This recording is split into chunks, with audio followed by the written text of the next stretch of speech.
벌써 세미나 셋째 날이 되었습니다. 셋째 날 동안 함께 해주신 모든 성도님들을 위해 하나님의 은혜가 넘치게 함께 하시기를 기대해 봅니다. 인간은 관계의 동물이라고 합니다. 그래서 서로 이렇게 안부하고 인사 나누는 것을 통해서 더 친밀해지지요. 우리 혹시 오셔서 아직 인사 제대로 못 나누신 분들 있으시면 잠시 얼굴 보시면서 사랑의 관계를 확인해 보도록 하겠습니다. 안녕하십니까? 네, 참 잘 오셨습니다. 오늘 우리가 주님 안에 하나, 한 가족 되었음을 생각하고 감사드리게 됩니다. 사람은 은혜로 살아갑니다. 태어나며 자라가며 부모님의 은혜를 경험하며 살지요. 더 나아가서 스승의 은혜를 느끼기도 하고 사랑하는 이들에게 서로에게 은혜를 베풀며 그렇게 은혜 속에 살아갑니다. 그래서 이러한 은혜를 모르고 사는 사람들을 철없는 사람이라고 합니다. 그래서 인간이 부모의 은혜를 느끼기 시작하면서부터 비로소 철들기 시작하고 그것을 이제 다른 이들에게 나누어 주기 시작하면서 은혜의 갚는 과정들을 통해 사람다움을 실현하게 되지요. 오늘 우리도 그렇게 은혜 속에 살아감을 믿으십니까? 아멘. 사람은 이와 같이 누구나 은혜라는 가운데 서로 관계를 맺으며 살아갑니다. 이게 바로 매슬로우의 욕구 중에서 사회적 관계, 사회적 욕구라고 표현할 수 있습니다. 사람들 간의 소속감과 유대감을 이렇게 형성하고자 하는 습성들이 우리 모두에게 있다는 것입니다. 그렇게 관계 속에서 행복을 찾으려고 하지요. 이것은 우리 인류 모두의 공통점입니다. 그래서 어떤 사람이라 할지라도 혼자 있는 것을 굉장히 괴로워합니다. 최근에 유행처럼 퍼져나가고 있는 히키코모리, 방에 처박혀 있는 사람들도요. 그 사람들도 그 방 안에서 사이버 공간에서의 유대감이 없으면 못 살아갑니다. 그래서 그 안에서 사이버 공간에서의 유대감을 즐기면서 살지요. 근데 그들이 왜 그렇게 사이버 공간에서 취해서 살아가는 걸까요? 그런 이유는 그들이 그만큼이나 관계에 서툴기 때문에 그렇습니다. 관계의 행복은 필요한데 예쁜 관계를 만들어가는 방법을 모르는 거예요. 현대인들도 상당히 많이 그런 좋은 관계를 만들려고 하지 못합니다. 그러다 보니 표면적인 관계 속에 서로가 잡혀있는 경우들이 많고 심지어 사람끼리 만나도 아무 말도 서로 하지 못하게 되는 답답한 지경에까지 이르게 되어버리고 말았습니다. 누구에게나 필요한 소속과 애정의 욕구, 이 욕구를 오늘 실현하고자 하신다면 우리는 하나입니다.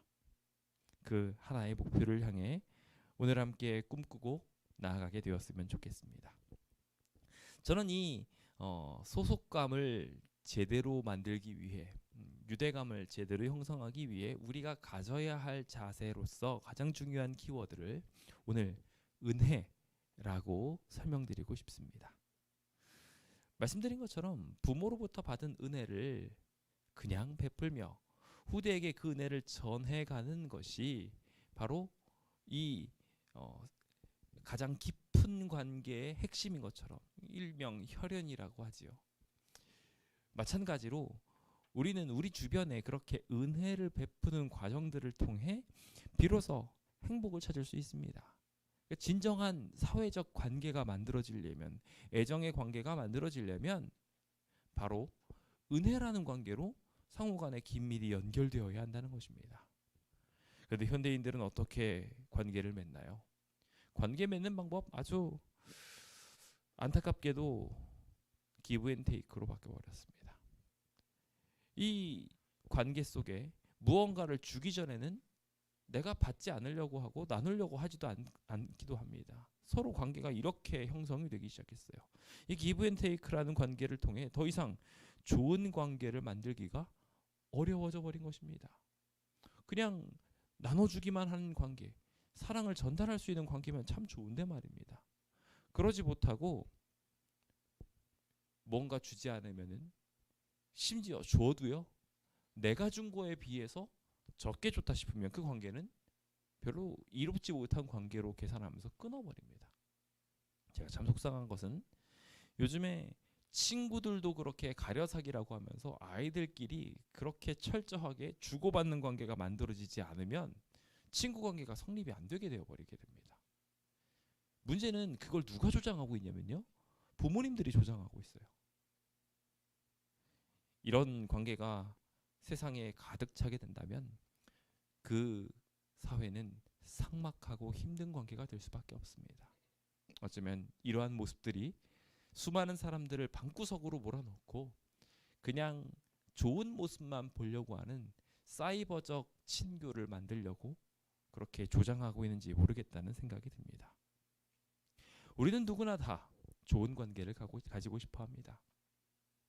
그러나 그 좋은 관계를 위한 근간을 계산적으로 접근하게 된다면 어느 순간에 작은 섭섭함 하나만 나한테 딱 주면 어떻게 될까요? 그 사람과 절교하기에 이르게 되는 겁니다. 어떻게 나한테 이럴 수 있어? 이런 말이 우리 입에 있다면 그 관계는 더 이상 은혜의 관계가 아니고 계산을 하고 있는 기브 앤 테이크의 관계인 것입니다. 혹시 신앙을 하고 있는 우리의 입술에도 똑같이 기브 앤 테이크의 관계에 들어갈 만한 어떻게 나한테 이럴 수 있어? 라는 이야기가 혹 입에 담겨져 있지는 않은지요. 마음에 새겨져 있지는 않은지요. 그렇다면 오늘 우리의 관계가 다시 행복의 관계로 들어가게 되기를 간절히 바라봅니다. 성경에도 그와 같은 이야기가 등장합니다. 동료가 있어요. 근데 이 동료한테 100데나리온을 빌려주었습니다. 자, 100데나리온이라는 돈은요, 절대로 작은 돈이 아닙니다. 뭐 지금 이 100데나리온 100일치 품삯인데요. 100일치 품삯을 준다고 생각하면은 이런 돈을 빌려줄 수 있는 사람이면은 굉장히 친밀한 관계입니다. 1000만 원이 넘는 현재로 치면 지금으로 계산해서 그냥 간단하게 계산하니까 이렇지 100데나리온이 실제 계산으로 하면은요 1000만 원 정도가 아니라 거의 1억 원을 빌려준 가격이랑 비슷할 정도로 굉장히 그 당시에 가치 있는 단위였습니다. 그런데 그렇게 큰 돈을 동료한테 빌려주었어요. 대단한 사람이죠? 그런데 100데나리온이나 빌려줄 정도로 친밀했던 동료가 돈을 안 갚으니까 어떻게 됩니까? 왜? 갈라져요. 갈라지는데 어떻게 갈라지냐면요. 절교를 하는데 여기 성경 말씀을 보면은 100데나리온 빚진 동료 한 사람을 만났는데 어떻게 했다고 말하냐면 붙들어서 그냥 붙들기만 한 줄 알았는데 그게 아니에요. 목을 잡았다고 기록하고 있어요. 지금 여기 그림 조금 해가지고 보이시는지 모르겠는데요. 인상이 아주 찌푸러져가지고 위에서 아래로 사람을 죽일 듯 목을 조르고 있습니다. 내가 1억 원 가까이를 빌려줄 수 있을 정도로 깊은 관계였는데 기브 앤 테이크의 관계로 들어가 버리는 순간 내가 베풀어 주었던 은혜가 더 이상 은혜가 아니게 되는 것입니다. 내가 이제는 100데나리온을 빌려줬으니까 너는 이 100데나리온을 나한테 갚아야 되고 그 이자를 나한테 줘야 되고 그 원금을 나한테 줘야 하며 이걸 안 주면 목 조르는 관계가 되어버리고 마는 것입니다. 좋은 관계입니까? 아닙니다. 더 이상 좋은 관계가 아니게 되어버리고 말았습니다. 빚을 만나서 갚도록 그들을 옥에 가둬버리기까지 해버리는 비극적, 파국적 관계로 들어가 버리고 만 것입니다. 이 사람은 왜 이렇게 되었을까요? 우리의 관계들은 왜 이렇게 자꾸 절교하기에 이르고 불편해지는 일들이 빈번하게 만들어지는 걸까요? 그 이유는 바로 전 성경절 이야기를 보면은 압니다. 내가 누군지 몰라서 그래요. 이 사람 자신도 돈을 빚졌는데 얼마를 빚졌냐면 데나리온이 아니라 달란트를 빚졌습니다. 이 달란트는요 엄청난 단위입니다. 그냥 한 달란트만 해도요 우리가 평생 먹고 놀아도 될 정도로, 아니 평생 갚아도 못 갚을 정도의 큰 돈입니다. 그런데 이 사람은요 그냥 한 달란트가 아니라 만 달란트, 한이 아니라 만 달란트를 빚진 사람입니다. 갚을 수 있습니까? 불가능합니다. 그런데 주인이 그를 불쌍히 여겨서 10,000달란트를 용서해 주었습니다. 도저히 갚을 수 없는 것을 갚아준 것입니다. 왕 스스로가 10,000달란트라는 왕 자체한테도 부담이 될 수밖에 없는 돈이에요. 이거 적지 않은 돈이거든요. 여기서 10,000달란트는요, 왕궁의 10년치 예산입니다. 그것도 큰 나라 기준입니다. 그러니까 10,000달란트는요, 엄청난 예산이에요. 그러니까 나라로서도 부담이 될 정도의 돈이에요. 이 가치를 우리가 생각을 해봤을 때 예수님의 목숨이라는 키워드까지 떠오르게 됩니다. 10,000달란트? 절대로 적은 돈이 아닙니다. 근데 그것을 탕감해 주었습니다. 그럼에도 불구하고 그는 그것을 탕감받았다라는 상태에 대해서 인지하지 못했습니다. 그는 이렇게 탕감을 받고 나오는 길에 동료를 만났고 그 동료를 목 조르고 있었던 것입니다. 우리도 똑같은 경우들이 있어요. 우리의 관계가 그렇게 형성되는 경우가 있어요. 교회에서 신앙생활 재미있게 하다가 이제 밖으로 나갑니다. 밖으로 나갔는데 나한테 섭섭하게 했던 동료가 보입니다. 하나님께서 크신 은혜를 베풀어 주었지만 말 한마디 잘못했다고, 그냥 좋은 말 해주면 좋은데 좋은 말 못 해줬다고 바로 그냥 뭐 철천지 원수가 되어버립니다. 목을 졸라버려요. 예수님께서는 우리한테 생명값을 주셨는데 우리는 그 부분을 못 참고 못 견디며 상대방의 멱살을 쥐고, 아니 목을 쥐어버리고 마는 것입니다. 그래서 우리가 좋은 관계를 형성하기 위해서 굉장히 중요한 키워드가 있는데, 우리가 먼저 은혜를 받았다는 것을 기억하는 것입니다. 그것을 다른 말로 철들었다고 말씀드리고 싶습니다. 부모님한테 받은 은혜를 비로소 자식한테 나누면서 철이 들듯 우리도 영적으로 철이 들어야 합니다. 그래서 하나님이 주신 크신 은혜에 대하여 반응하며 살게 된다면 우리는 그 일들을 통해 정말 은혜로운 관계를 만들어갈 수 있습니다. 하나님을 어떤 분이라고 표현하고 있습니까?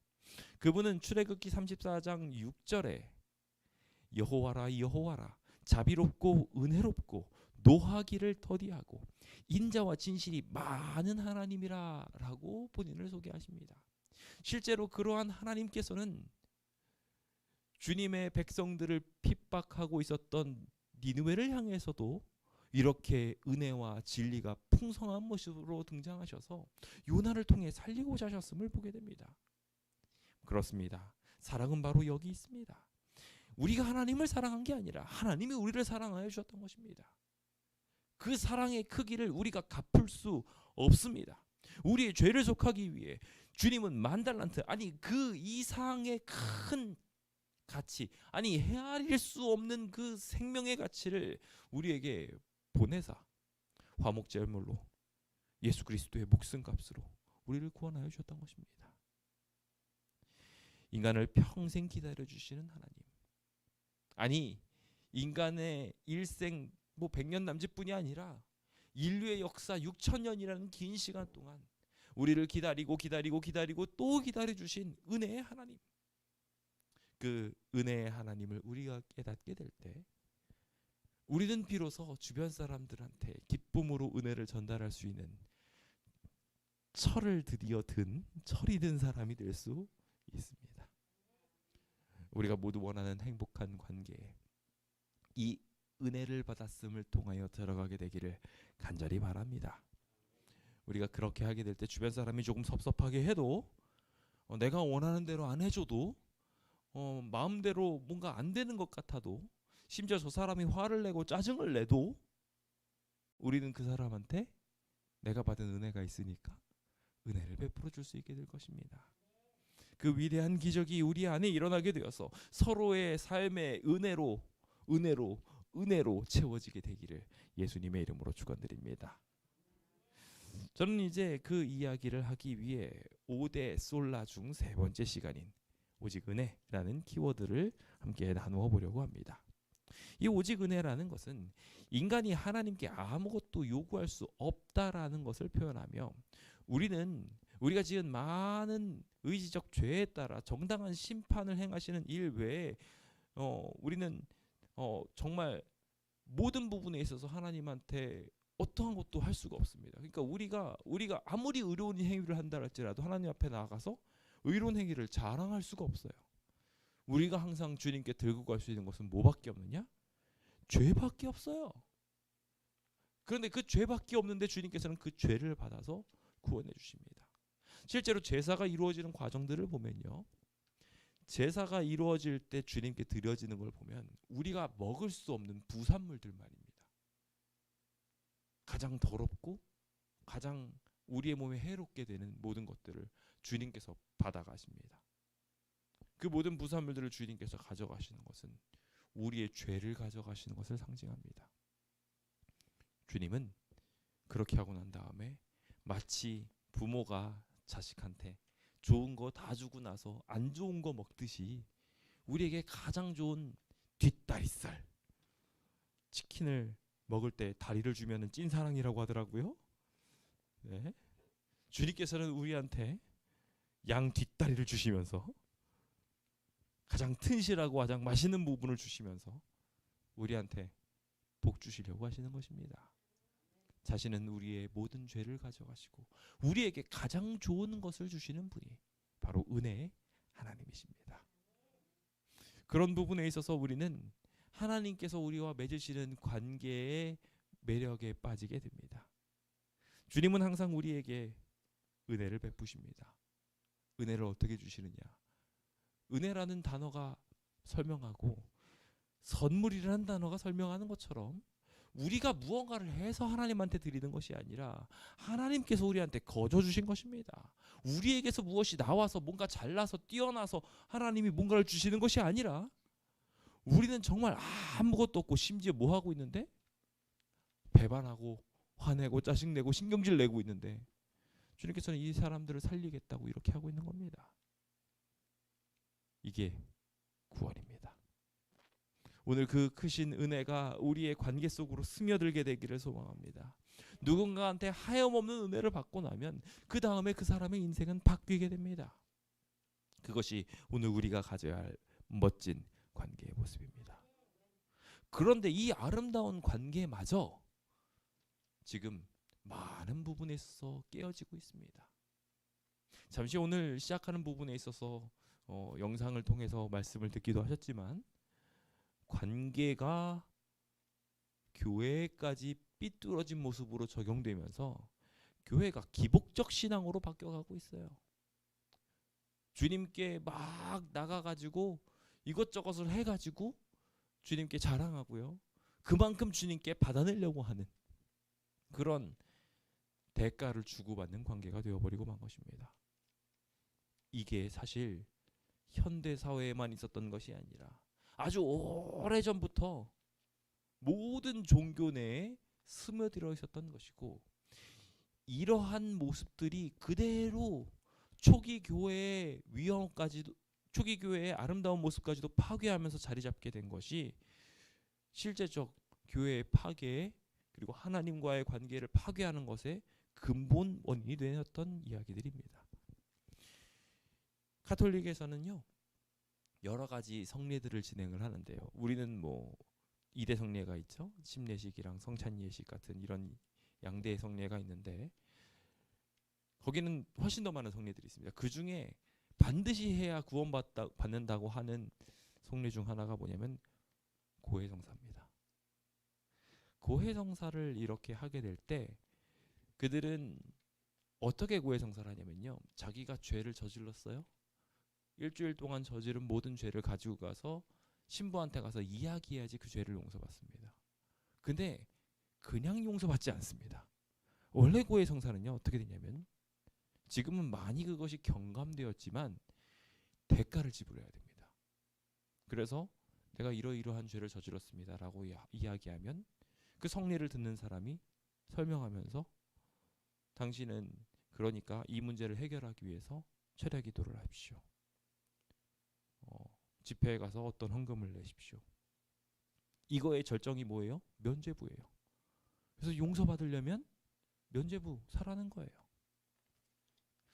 그러한 관계들로 하나님께 나아가는 길을 막아버리고 대가를 지불하면서 스스로 위안을 받게 만들어버리고 말았습니다.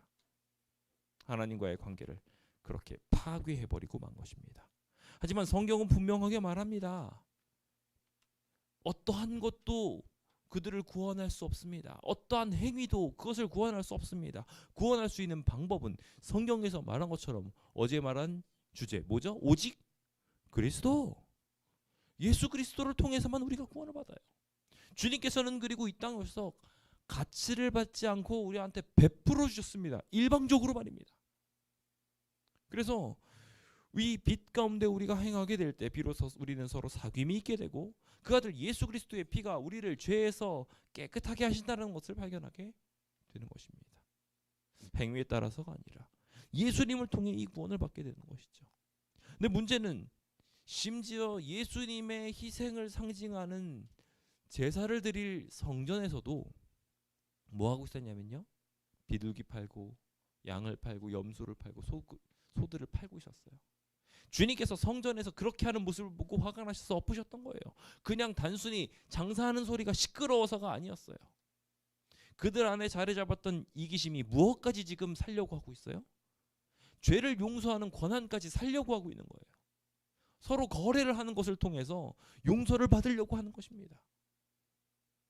그 관계가 만들어지게 되는 순간 우리는 매우 피상적인 관계에 들어갈 수밖에 없습니다. 우리의 신앙은 어떻습니까? 우리의 교회는 어떻습니까? 우리의 관계들은 어떻습니까? 아까 살핀 것처럼 우리의 관계가 여전히 무언가를 주고받아야 되는 관계입니까? 심지어 요즘에는 부모님과 자식 간의 관계까지도 주고받는 관계가 된다고들 하더라고요. 그래서 부모님이요, 내가 어렸을 때 이 아이를 키우기 위해서 이만큼의 돈이 들었으니까 이만큼을 이 아이한테 받아야 된다고 생각하는 분들도 계셔요. 뭔가 문제가 한참 잘못됐습니다.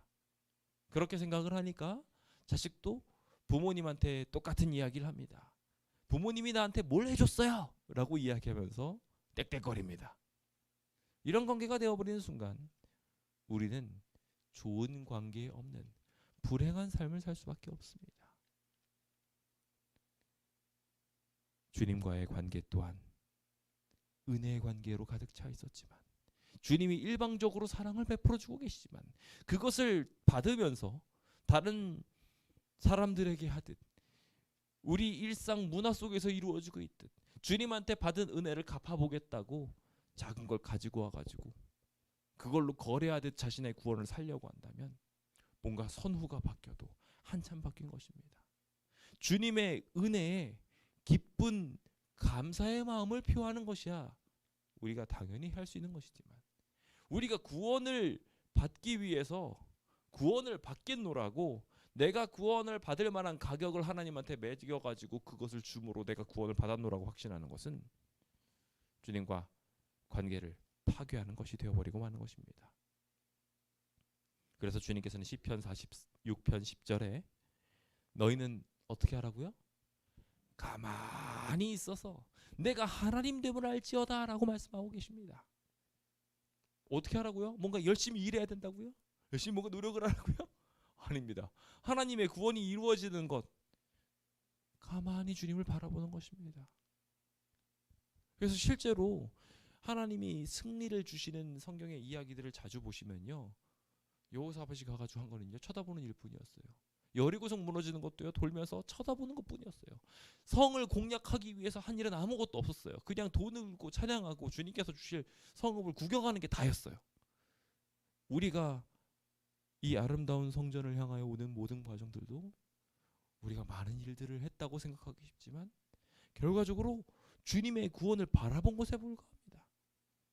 우리가 뭐 실제로 용역들이 와가지고 쳐들어오는 것을 본 것도 아니고요, 우리가 그것을 막기 위해 커다란 재정을 투입한 것도 아닙니다. 오직 주님의 은혜로 우리가 여기 서 있게 된 것입니다. 대가를 요구하지 않으시는 하나님의 사랑이 우리에게 있기 때문에 우리는 가만히 쳐다보는 것이지요. 그래서 우리는 탕자와 같이 비천한 마음으로 와서 저 품꾼의 하나로 봐주십시오 라고 이야기하며 주님과 거래하려고 할 때 주님은 어떻게 반응하십니까? 하나님께서는 어떻게 반응하십니까? 여기 탕자는요, 뭘 아무것도 안 했지만 아버지는 종들에게 가장 좋은 옷을 줍니다. 상속자의 가락지를 끼웁니다. 제일 좋은 신을 가지고 옵니다. 그리고 전치를 벌려서 그를 있는 그대로 받아줍니다. 저는 여기 받아주는 장면 속에 아주 중요한 한 가지를 강조드리고 싶습니다. 탕자가 목욕하고서 옷을 입지 않았습니다. 그냥 가장 좋은 옷을 입혀주셨습니다. 우리의 상식으로는 이해되지 않습니다. 일단 이 가장 좋은 옷을 입으려면 뭐 해야 돼요? 이 옷을 버리지 않기 위해서 씻어야 돼요. 냄새나 죽겠을 거예요. 아마 오랜 여행에다가 돼지 주업 열매를 먹으면서 돼지우리에서 같이 살았으니 얼마나 냄새나겠어요. 그 지독한 냄새가 지금 풍기고 있는데 아버지는 일단 가서 안아주고 있고요. 그리고 이 아이를 그 자존감 하나 흔들리게 할까봐 너 냄새나 이런 말 한마디도 안 하시고요. 주님은 그냥 덮어주신 거예요. 이게 은혜예요. 우리가 뭘 했기 때문에 뭘 부어주신 게 아니에요. 근데 제가 그래가지고 주변 분들한테 성경 공부를 하면서 주님께서 우리에게 입혀주시는 의를 입으시라고, 침례 받으시라고 이야기를 해요. 그럼 그분들이 항상 거절하는 게 뭔 줄 아세요? 저는 아직 준비가 안 됐대요. 내가 준비가 안 돼서 못 하겠다는 거예요. 아직까지도. 그래서 제가 한 명도 침례의 결심을 못 시킨 게 너무 아쉽습니다. 근데 주님께서 은혜를 베풀어 주시는 건요, 그냥 거저예요. 어떤 분들은 막 저분을 어떻게 침례를 주세요? 라고 이야기하는 분들도 계실지 모르겠는데요. 아니, 하나님의 은혜는 저 사람이 자격이 있어서 주신 게 아니에요. 받고자 나오면 다 주셨어요. 그 대상 중에 하나가 우리고요.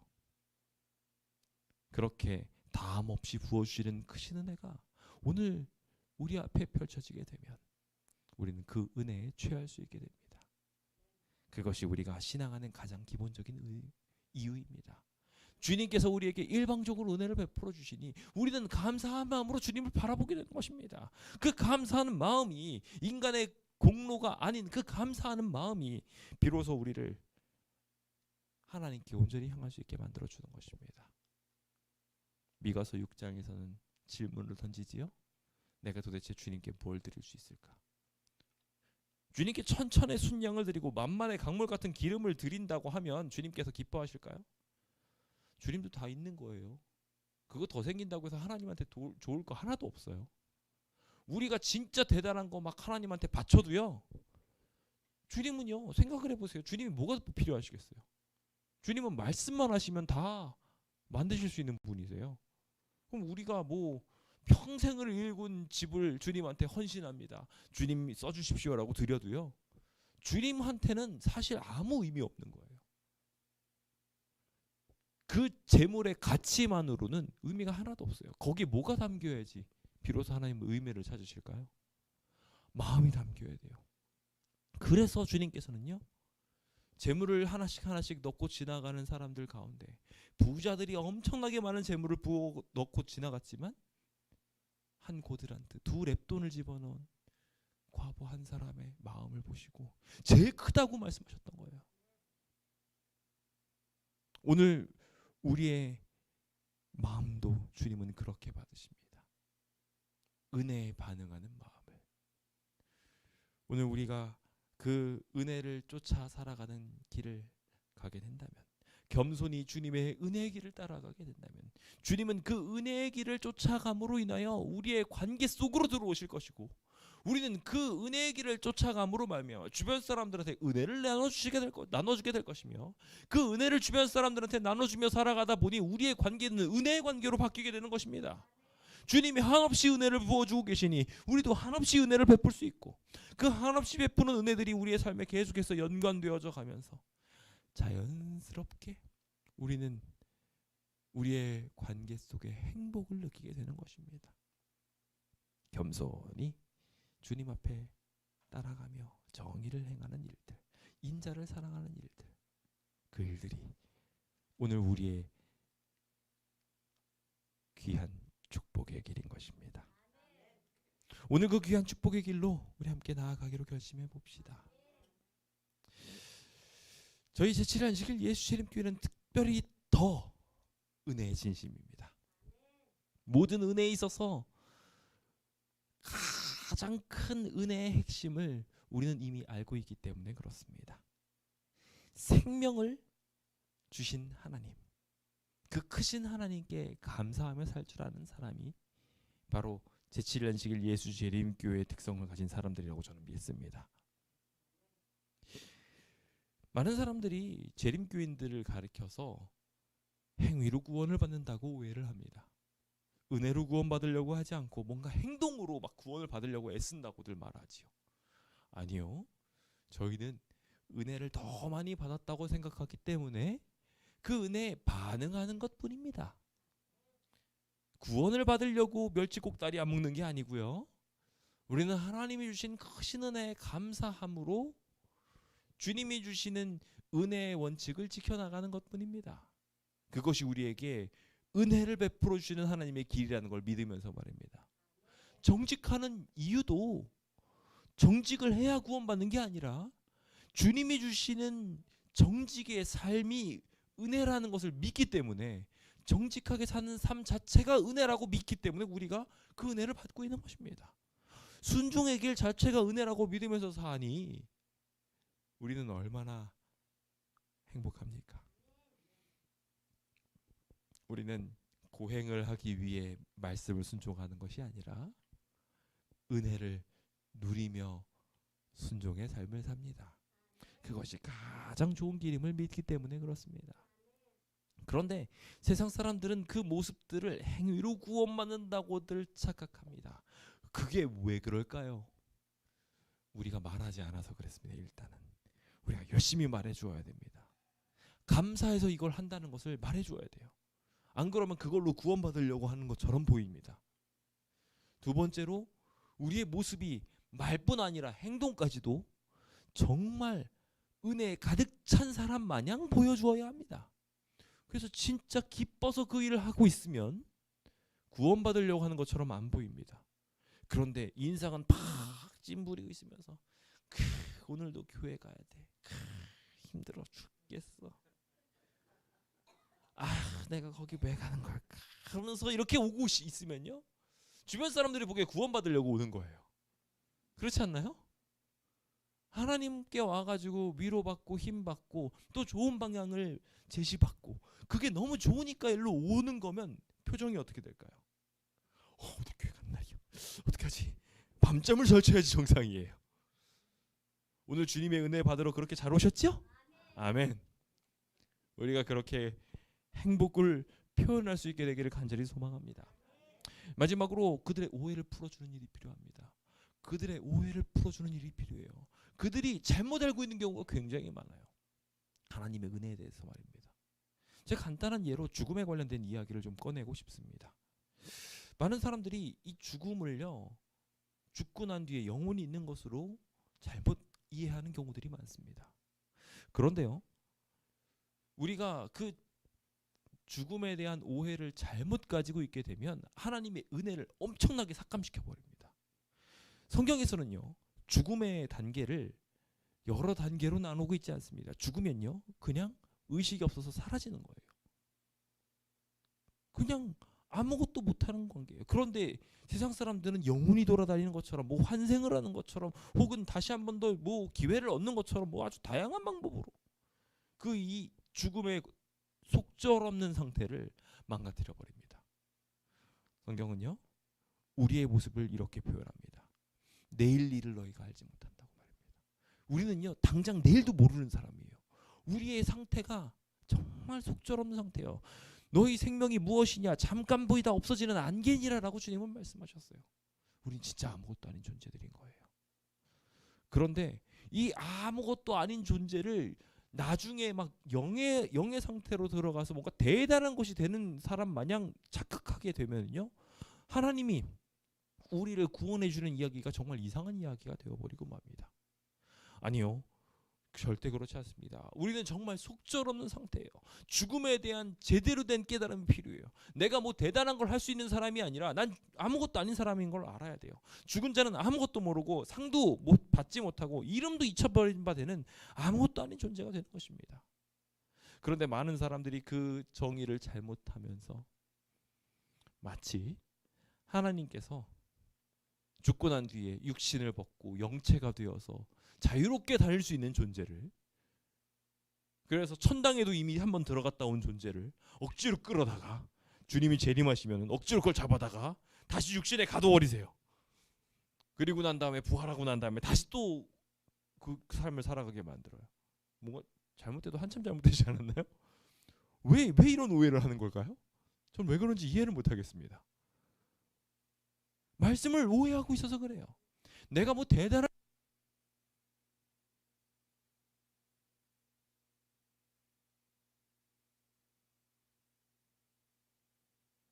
우리가 이런 착각 속에 살아가고 있음을 잘 알려줘야 됩니다.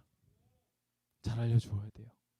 이렇게 속절없이 마이크가 배터리가 없으면 끊기듯이 우리도 속절없이 하나님으로부터 내려오는 은혜가 끊기면 그냥 죽습니다.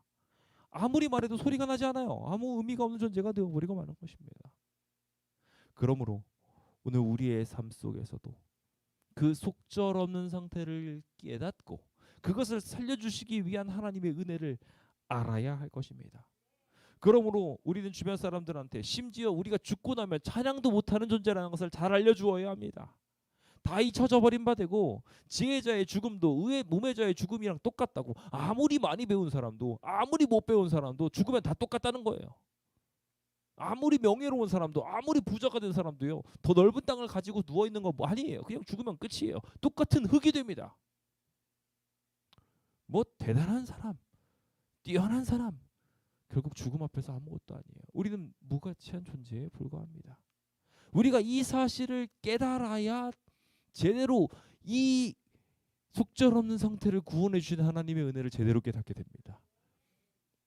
우리가 하나님께 할 수 있는 건 아무것도 없어요. 우리가 기껏 하나님 가까이 가겠다고 올라가 봤자 에베레스트 산 꼭대기밖에 못 올라갑니다. 기껏 인간이 밟아봤다는 곳이 지구 저 조금 넘어서서 달에 한번 착륙한 게 다예요. 인간이 기껏 갈 수 있는 곳은 거기가 한계입니다. 주님은 우리에게 구원을 위해 그보다 더 큰 일을 지금 이루고 계십니다. 우리가 어두움 상태에 깊이 있으면 있을수록 주님의 은혜는 더욱 커집니다. 우리의 속절없는 상태를 깨달으면 깨달을수록 우리에게 크신 은혜가 있음을 보게 됩니다.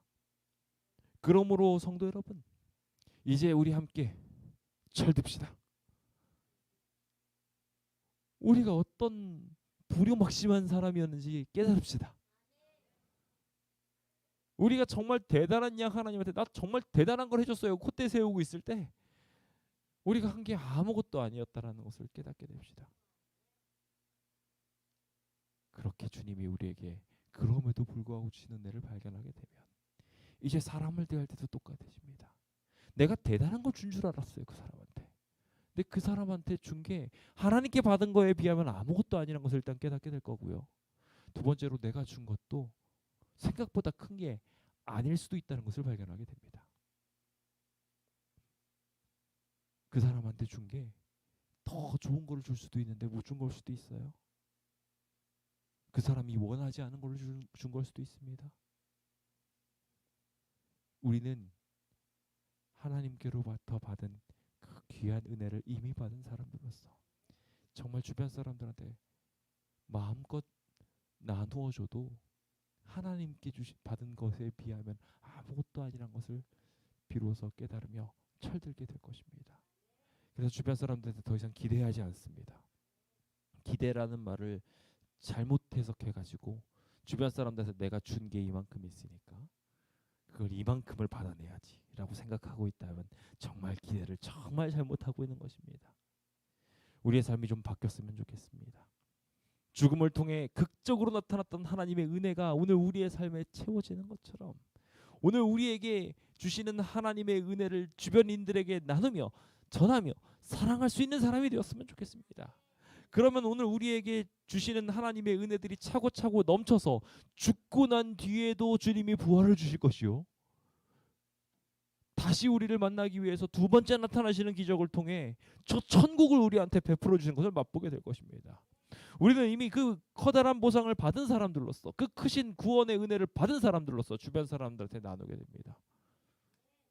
그 은혜의 관계 속에 주변 사람들과 사귀게 된다면 주변에 하나님의 은혜를 조금이라도 맛본 사람들로 인해 가득 차게 될 겁니다. 저 사람 곁에 있으면 너무 행복해라는 이야기들이 나오게 될 겁니다. 그리고 그것을 나누고 있는 우리도 행복하게 될 겁니다. 이제 당장 집에 들어가시면 집에 평소에 원수같이 보이셨던 분들을 향해 은혜를 베풀어 주시기 바랍니다. 멱살을 잡지 마시고, 아니 목을 부둥켜 잡지 마시고 사랑을 나누어 주십시오. 주님께 받은 만큼 나누어 주게 된다면 우리는 주님께서 주시는 크신 은혜를 경험하게 될 것이고, 그 축복 속에서 우리의 삶이 바뀌게 되는 것을 경험하게 될 것입니다. 모든 것을 볼 때 우리 시야가 바뀌게 될 것이고, 그 모든 것들이 상대방이 우리한테 손가락질하는 것마저도 불쌍히 여기는 이야기로 바뀌게 될 것입니다. 은혜로 바라보게 되는 시야 속에, 심지어 비가 오는 것도 좋은 일, 눈이 오는 것도 좋은 일, 추운 것도 좋은 일, 아픈 것도 좋은 일, 모든 것들이 은혜라는 것으로 바뀌게 될 것입니다. 이 땅에 살아가는 모든 것들이 기쁨이 될 것이고, 나중에 우리가 죽는 그 죽음을 보고서도 이 속절없는 죽음을 맞이하는 것을 향해 사랑하는 자에게 주시는 잠이라고 해석하게 될 것입니다. 편안한 잠으로 바뀌어버린 죽음을 보며 이 어떤 세상의 고통도 더 이상 고통이 아니게 될 것이라고 저는 믿습니다. 주님이 다시 깨워주시고 주님이 다시 갚아주실 것임을 은혜로서 믿기 때문에 그렇습니다. 이제 우리는 한 은혜를 누리고 있다고 분명하게 말씀드리고 싶습니다. 우리의 노력이 아닌 하나님의 선물로 주어진 은혜입니다. 그 은혜로 우리는 살아갑니다. 그 은혜의 관계 속에 우리는 비로소 행복을 누릴 수 있게 됩니다. 그 행복 속에 함께 살고 싶으십니까? 주변 사람들 중에 관계가 서툴러서 힘들어하시는 분이 있다면요, 그들에게 이 은혜의 길을 알려주십시오. 이 은혜의 관계를 설명해 주십시오. 이 은혜의 관계를 실천해 주십시오. 성경에 보면은 초기 교회의 특징으로서 이 은혜의 관계가 만들어졌음을 봅니다. 그들은 서로 물건을 통용했습니다. 서로 자기 거라고 하지 않았어요. 다 자기 거를 꺼내놓고 서로 같이 썼습니다. 서로 은혜로 나누어주고 은혜로 받게 되는 일들로 그들은 모두에게 칭송받는 아름다운 관계를 만들게 되었습니다. 심지어 내가 죽더라도 그 길에 들어가고 싶다고, 그 관계에 들어가고 싶다고 생각하게끔 기적의 관계를 만든 그 초기 교회의 모습이 오늘 이 지역의 모습이 되기를 기대해 봅니다. 이제 그 은혜의 관계를 통해 우주적 분열을 연합시키실 하나님께서 죄로 인해 단절되고 죄로 인해 서로 자기에게 뭔가 주지 않으면은 안 줘라고 바뀌었던 그 관계를 종식시키게 될 거라고 저는 기대해 봅니다. 이제 함께 그 관계를 생각하며 모든 것이 은혜였으니 그 은혜에 감사하며 주변 사람들한테 은혜의 관계로 들어가겠다고 함께 고백하게 되었으면 좋겠습니다.